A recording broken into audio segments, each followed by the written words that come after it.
Hi guys, good morning. For today's topic,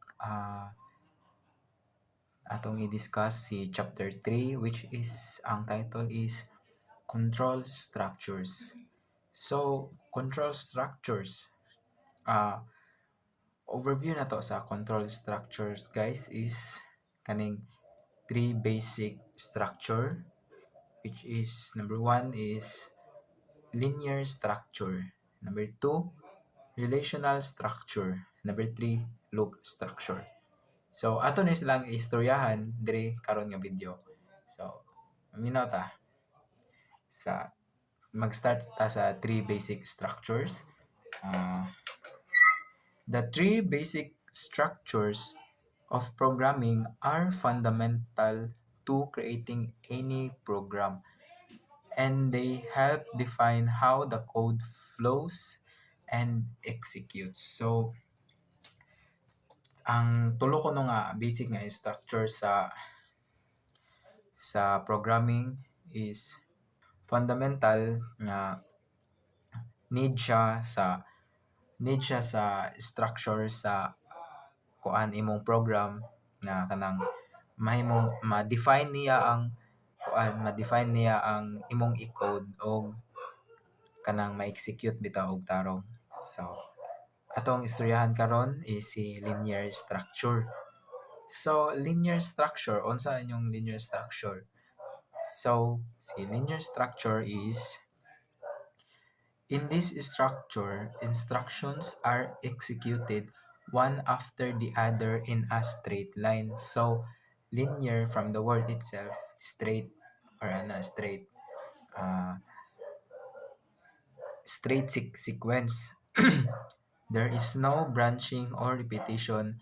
The program flows from the top to bottom. It's the simplest structure where each statement is executed once in the given order. Bali guys, ang linear structure, kuan na siya straight, dili na siya musanga, dili na mo ani dire, di na mo ni dire. Which ana or na siya. Ang linear structure from end padong ubos straight lang, dili na siya mo sanga-sanga. So natay example diri sa atong linear example, ay linear structure natay example, a series of calculations or displaying messages in a fixed sequence. So a series of calculations kuno na gi-display nga message in a fixed sequence. Bali fix na yung pagka-sequence from end to from beginning to end.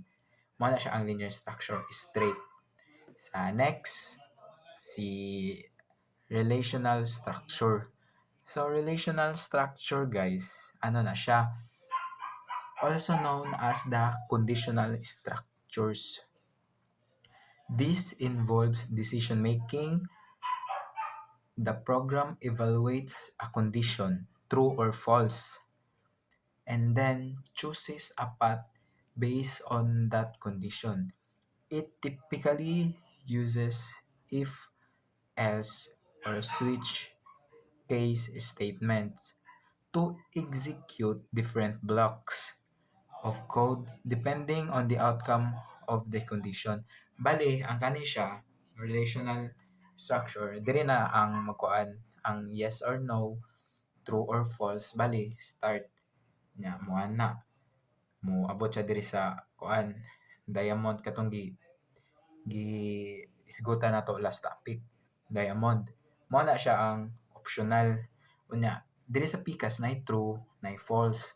Mo ni siya ang relational structures na ay option nya kuan kanang natay example diri sa relational structure. Example, if a user's age is greater than 18, allow access, otherwise deny access. So, nakita na to diri sa example ang pagka-relational structure niya. Ang imong gibantayan diri is kaning is greater than 18, allow. Pag less than 18, i-deny niya. So, diya ang makuan mga makita na to ang relational structure dira nga part nga kanang gi gi-relate niya nga naay yes or no, allow or deny. Mao na siya ang relational structure. Sa sunod, loop structure.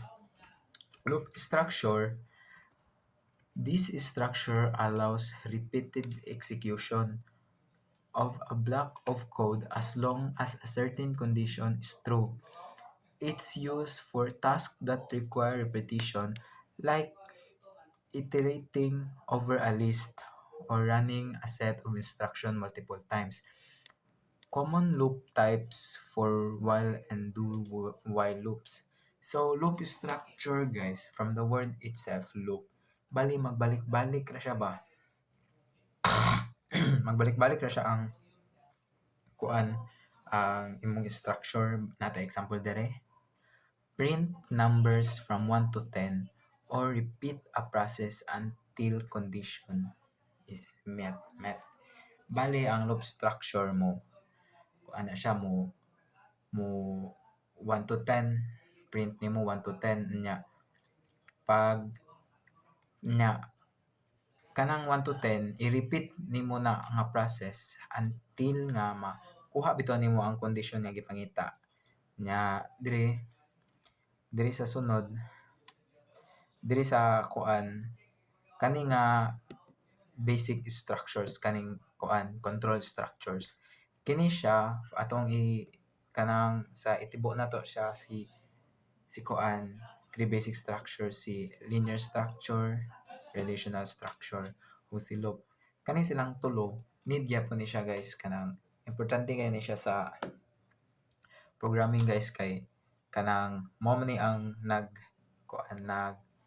naghimo og kana bitawng mura siya diagram nga mao po na siya ang imong tan-awon ba nga kanang dali ra masabtan bitaw nimo nga dili na ka maglisod og explain o pag tan-aw nimo sa code nga dili na ka mag kuan bitaw mag kuri-kuri pa og unsa pay lain kay na naman kay buhat nga structure daan so imo na lang na siyang sundugon nga mahimong ay mao na siya imong sundugon nga structure para nga dali ra imong kuan pag code nya kana pud siya nga structure guys kanang imo na siyang tarungon kay para dili ka maglisod-lisod sa imong mga next nga pangbuhaton sa imong programming. So that's all sa atong chapter 3 nga control structures. Thank you for listening.